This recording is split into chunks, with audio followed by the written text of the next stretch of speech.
बांसवाड़ा हलके के एमएलए पोचाराम श्रीनिवास रेड्डी ने अपनी क़ियामगाह पर बांसवाड़ा रूरल और बिरकुन मंडलों के डबल बेडरूम मकानात के इस्तिफादा कुनिंदगान में बिल तकसीम किए।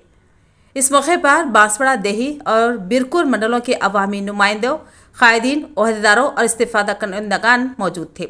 इस मौके पर उन्होंने राजाराम, दुब्बा, ताड़ाकोल ग्राम पंचायत, बांसवाड़ा ग्रामीण मंडल से ताल्लुक़ रखने वाले 16 डबल बेडरूम मकानात के इस्तिफादा कुनिंदगान को 14,51,000 रुपये की बिल तकसीम किए और बिरकुन मंडल के वीरापुर गांव के 18 मुस्तकीन के अलावा मजमूई तौर पर 34 मुस्तकीन में 23,20,570 रुपये तकसीम किए।